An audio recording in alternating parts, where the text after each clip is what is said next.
नमस्कार साथियों। तो आज है 5 मई 2026।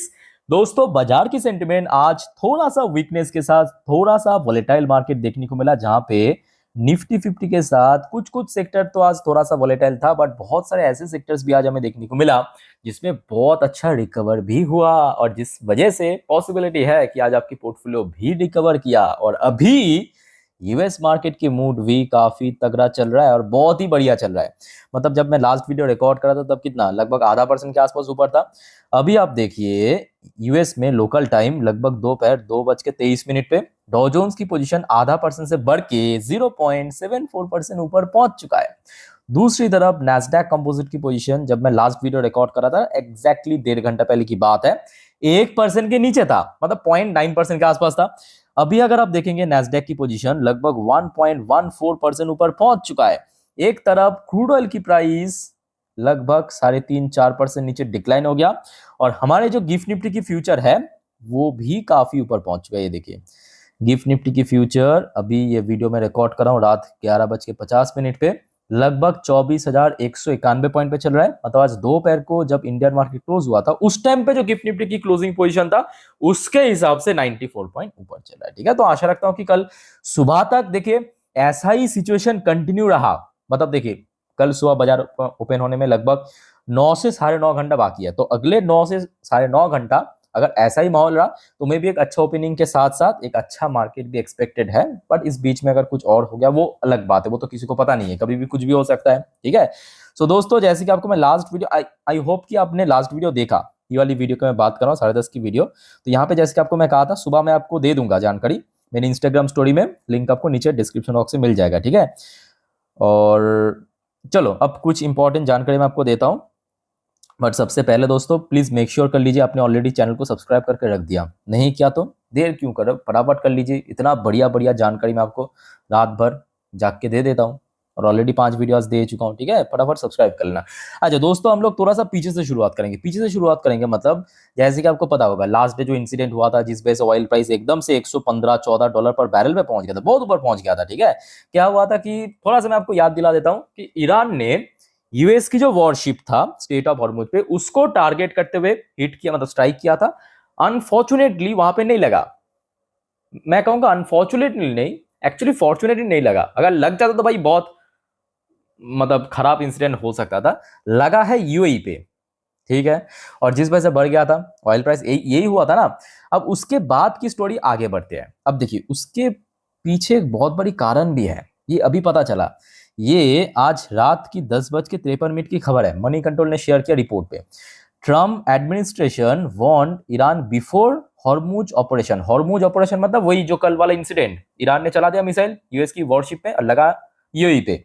तो इसके पहले क्या हुआ था कि संडे की बात है, मतलब ये तो कल मंडे की बात है, उसके भी पहले संडे के बाद ट्रम्प एडमिनिस्ट्रेशन की तरफ से ईरान को पहले ये एक टाइप का आप कह सकते हो कि इन्फॉर्म किया गया था कि हम जो स्टेट ऑफ हॉर्मुज वाली जो मतलब जो ईरान वाली पार्ट में वहां पे जाकर कुछ मतलब कमर्शियल शिप को पैसेज देंगे। ठीक है, ये संडे की बात है, मैं आपको एक बार पढ़ के सुना देता हूँ तो आपको बेटर समझ आएगा। एक्चुअली ये देखिए, the Donald Trump administration privately warning दिया था ईरान को ऑन संडे, जो अभी आपको मैं कह रहा था कि संडे के दिन कहा गया था। ठीक है, ahead of US operation to guide ship, मतलब जो वहां से कमर्शियल शिप वगैरह गुजरेगा उसको गाइड करने के लिए to the strait of Hormuz, cautioning Tehran not to interfere, ताकि ईरान उस बीच में इंटरफेयर ना करे। ठीक है, according to the US official, ये यूएस ऑफिशियल ने आज डिस्क्लोज किया, हमें आज पता चला। ये इंसिडेंट एक्चुअली संडे के दिन हुआ है, और जिस वजह से लास्ट डे हमने देखा था ईरान ने मतलब मना किया था इंटरफेयर ना करने के लिए, बट ईरान ने इंटरफेयर करते हुए टारगेट किया है, बट टारगेट नहीं लगा, फॉर्चुनेटली लगा यूएई पे। ठीक है, तो ये आज पता चला अभी रात को। अच्छा उसके बाद आ जाइए। अच्छा अब देखिए, ये खबर आ रहा है यूएस की जो डिफेंस चीफ है, यूएस की जो डिफेंस चीफ है उनके तरफ से उन्होंने अब फिर से ईरान को वार्निंग देते हुए कहा कि भाई साहब थोड़ा जोश को ठंडा रखिए बाबू, अभी सीज फायर ओवर नहीं हुआ, हम लोग सीज फायर पे ही है, सीज फायर पीरियड में ही है, तो जो भी करना है थोड़ा ठंडे दिमाग से कीजिए। एक्चुअली यही कहा, ceasefire is not over, US brushes off Iran attack जो कल रात में किया था एज बिलो थ्रेशोल्ड से तेहरान ग्रेस्पिंग अ स्ट्रॉ, मतलब ये जो सीज फायर होते हुए भी ईरान ने मिसाइल फायर किया है, ये कहीं ना कहीं ईरान को ही नुकसान पहुंचेगा। और मैं कहूँगा यहाँ पे ईरान को थोड़ा सा, देखिए अभी पता नहीं कि ईरान की एडवाइस कौन, मतलब ईरान को एडवाइस कौन कर रहा है या जो भी है, बट ईरान इसके पहले काफ़ी हद तक डिसीजन बहुत जोश जोश में ले लिया, जो बिल्कुल, क्योंकि मतलब बिल्कुल सही तो नहीं था। ईरान एक अच्छी पोजीशन होल्ड कर रहा था। अगर आप मार्च का जो पूरा महीना अगर आप देखेंगे, टोटली काउंटर कर रहा था, फाइट बैक कर रहा था, बहुत अच्छे से, बहुत अच्छा पोजीशन एक्चुअली होल्ड कर रहा था हॉर्मुज पे। उसके बाद जोश में आके होश खो दिया और आज ईरान स्ट्रगल कर रहा है। अच्छा, दूसरा रिपोर्ट देखिए, वही यूएस के जो डिफेंस चीफ की तरफ से कहा गया, not looking for a fight. सबसे पहली बात, हम लोग अभी मतलब फाइट नहीं करना चाहते। US want Iran against targeting shipping in state of Hormuz. तो ये एक्चुअली आज ईरान को फिर से वार्निंग देते हुए कहा कि देखिए अभी यूएस जो है वो कोई भी कह सकते हो कि झमेला या फाइटिंग पे नहीं पड़ना चाहते हैं, ठीक है। United States is not looking for a fight over the strait of Hormuz. Hormuz को लेके अभी कोई फाइट नहीं होना चाहता है, but any Iranian attack on shipping will be met a devastating response. अगर ऐसा हुआ कि ईरान की तरफ से, जैसे कि कल रात में हुआ था, फॉर्चुनेटली नहीं लगा यूएस की वॉरशिप में या कोई शिप में, अगर ऐसा हो जाते हैं तो उसका मुंह तोड़ जवाब दिया जाएगा, उसका मुंह तोड़ जवाब दिया जाएगा। ये यूएस की जो डिफेंस चीफ है, पेट हेग्सेथ, इनके तरफ से आज वार्निंग दिया है ईरान को। और देखिए ये मैं कहूँगा ये तो फैक्ट है कि ईरान लास्ट नाइट को जो सीज फायर ब्रीच करते हुए मिसाइल फायर किया वो बिल्कुल सही नहीं था। अब देखिए ईरान, अब मैं साथ में ये भी कहूँगा, अब ईरान कुछ यहाँ पे कर भी नहीं सकते, क्योंकि क्या कर सकते हैं अब बताइए। अब लॉजिकली आप सोच के बताइए, ईरान की टोटल सप्लाई चेन डिसरप्ट हो चुका है। बहुत लोग कह रहे हैं कि ये ओपन कर दिया, वो ओपन कर दिया, और कुछ भी नहीं है। ईरान की जो आप थोड़ा स्टडी करके देखिए, ईरान की जो 80 से 90% जो सप्लाई चेन वो स्टेट ऑफ हॉर्मुज से ही जाते हैं, उसको ही तो ब्लॉक करके रख दिया। बाकी जो 10-15% में वो कितना सप्लाई मिलेगा आपको बताइए। रेल से, ट्रक से कितना सप्लाई मिलेगा। एक जो शिप होता है ना, शिप, उसमें 10-20 ट्रेन आ जाता है, 10-20 मतलब 100-200 ट्रक आ जाता है एक शिप में, इतना बड़ा साइज होता है, मिलियंस ऑफ टन की सामान। तो वो जो मेन जो उसकी सप्लाई चेन, वही तो खराब कर दिया यूएस ने, ठीक है। और ये सब हुआ है, मैं कहूँगा ईरान की वजह से ही हुआ। ईरान की वो जो जोश जोश में आके उल्टा सीधा डिसीजन ले लिया था, उस वजह से ही हुआ। अच्छा, अब डोनाल्ड ट्रंप की तरफ से एक और थ्रेट, बट यहाँ पे मैं कहूँगा इस चीज को उतना सीरियसली मत लेना। अच्छा, ट्रंप ने कहा कि no navy left. Trump says Iran naval power reduce to small boats armed with machine gun after US strike. ऐसा नहीं है, देखिए ये अभी ट्रम्प वो तो कहता रहता है, इनकी बात को हम उतना भी हम सीरियसली नहीं लेते। अब देखिए ट्रम्प कह रहा है कि अभी ईरान के पास कोई भी नेवल पावर नहीं है, उसका जो नेवल पावर था वो एक छोटे से बोट में आ चुका है, छोटे से जो नौ है ना, नौ, उस पर आ चुका है एक मशीन गन के साथ। तो ऐसी बात नहीं है, अभी भी ईरान के पास अच्छा खासा नेवी तो है, और ये अभी कहने के लिए बस कह रहा है। बट उसके बाद ट्रम्प ने जो कहा, मैं कहूँगा ये बहुत अच्छा प्रपोजल है, बहुत अच्छा प्रपोजल है।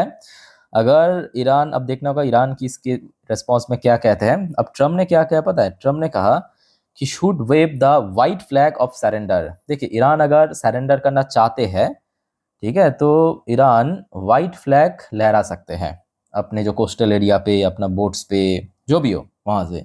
ये आज रात की एकदम ताज़ा खबर, अभी 11 बजे की अपडेट है।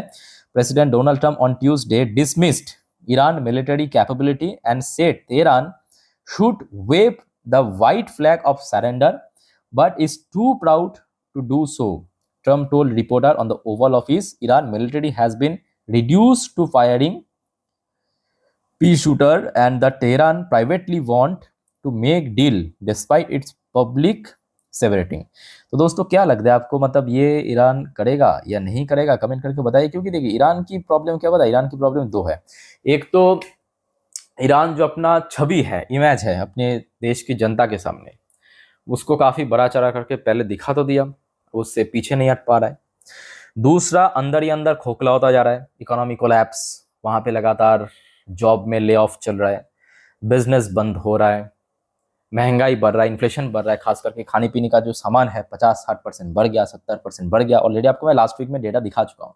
और देखिए ये रियलिटी है कि अगर ये जो यूएस की ब्लॉकेड है, ये अगर और मतलब ये जो महीना है, मई का महीना अगर खींच दिया ना पूरा, ईरान की इकोनॉमी आराम से कोलैप्स कर जाएगा। ये वीडियो को आप सेव करके रख दीजिए। अगर इसके पहले कुछ हो गया तो अलग बात है, अगर नहीं हुआ आराम से कोलैप्स कर जाएगा। आप वीडियो को सेव करके रख दीजिए, बाद में बताना, इस मंथ की एंड में बताना, ठीक है। तो कुल मिला के देखिए मैं कहूँगा अभी भी ग्लोबल अनसर्टेनिटी तो है, बट एक और बड़ी फैक्टर क्या है कि कल से लग रहा था कि ये जो ईरान ने स्ट्राइक किया है, यूएई पे जाके गिरा है, उसके बाद क्या यूएस भी फिर से स्ट्राइक करेगा, मिसाइल से हमला करेगा, ड्रोन से हमला करेगा। तो उस मामले में आप समझ पा रहे हो कि यूएस ने क्लियरली कह दिया कि हम लोग अभी फाइटिंग की मूड पे नहीं है, सीजफायर अभी भी खत्म नहीं है। तो कहीं ना कहीं मार्केट के लिए एक तसल्ली मिला, एक शांति मिला कि चलो ठीक है, अभी वो जो मार्च वाली जंग वो फिर से शुरू नहीं होगा, ठीक है। अच्छा, एक और दोस्तों छोटा सा अपडेट मैं आपको दे के फिर इस न्यूज़ को खत्म करना चाहता हूँ। न्यूज़ क्या है कि देखिए बहुत जल्दी, मतलब अगले महीने पे आई थिंक कि ट्रम्प की एक विजिट है चाइना पे। तो उसके पहले अब ये बंदा तो है ट्रम्प, कुछ भी कहिए, ठीक है। अब ट्रम्प थोड़ा सा प्रशंसा करना शुरू किया, प्रेस करना शुरू किया, किसकी? चाइनीज प्रेसिडेंट शी जिनपिंग की। वो अक्सर करता है, देखना मोदी का भी कहता है कि it's a tremendous guy, he is a tremendous guy, he is a fantastic, है ना, ऐसा कहता रहता है हमेशा। तब शी जिनपिंग को कह रहा है कि Chinese leader tremendous guy ahead of Beijing talk. तो बहुत जल्दी एक्चुअली बेजिंग जाने वाले हैं, चाइना जाने वाले हैं, उसके वाले थोड़ा सा तारीफ तुरीफ कर दिया। ये भाई आराम, मतलब वो है ना, क्या कहते हैं उसको, बिजनेसमैन है ना, तो कैसे मतलब ऑयलिंग करके मक्खन मार के काम वसूल जा सके, उसको अच्छे से पता है। वैसे तो पहले गाली दे रहा था, अभी बढ़िया बढ़िया बात कर रहा है, ठीक है। अच्छा, तो एक बार अब मैं आपको दिखा देता हूँ। फिलहाल डॉजन्स की पोजीशन भी काफ़ी ठीक ठाक अपसाइड मूव देखने को मिल रहा है, नैस्डैक भी ठीक ठाक ही लग रहा है, अपसाइड मूव में ही चल रहा है, और गिफ्ट निफ्टी की पोजीशन भी ठीक ठाक है। बस भगवान की कृपा से कल सुबह तक अगर ऐसा ही रह गया तो एक अच्छा मार्केट ओपनिंग एक्सपेक्टेड है। इवन देखिए बहुत दिनों हो गया, बहुत दिन मतलब लगभग 1.5 हफ्ते के आसपास अगर आप देखेंगे, हाँ 1.5 से 2 हफ्ता मार्केट देखिए एकदम से जब रिकवर हुआ था अप्रैल के आखिरी हफ्तों में, सॉरी अप्रैल की जो मिड वीक पे इस लेवल पे पहुंचा था। उसके बाद अगर आप देखेंगे मार्केट में कोई बहुत बड़ा डिक्लाइन भी नहीं हुआ, मार्केट में बहुत बड़ा रिकवर भी नहीं हुआ। बट मैं कहूँगा ये एक बहुत पॉजिटिव साइन भी है। कैसा पॉजिटिव साइन है पता है? कि देखिए इस बीच में बहुत सारे इंसिडेंट तो हुआ है, उसके बावजूद भी मार्केट नहीं गिरा है, जो आपको मैं इसके पहले भी कहा था कि सेम रीजन के कारण मार्केट बार बार उतना ही इंटेंसिटी के साथ गिरता नहीं है, ठीक है। थोड़ा वॉलेटाइल मार्केट रहेगा वो अलग बात है, जैसे कि आज भी था, मार्केट वीक था, थोड़ा वॉलेटाइल था, बट लेवल ब्रेक नहीं करा, ये बेस्ट पार्ट है, ठीक है। तो आशा रखता हूं कि बहुत जल्दी अपर साइड में लेवल ब्रेक होके रिकवर हो सकता है, ठीक है। बाकी दोस्तों और कोई जानकारी मिला मैं आपको जरूर दे दूंगा, सिर्फ आप चैनल को सब्सक्राइब करके रखिए। वीडियो अच्छी लगे तो लाइक करना। वाइंड अप करता हूं, टेक केयर, बाय बाय, जय।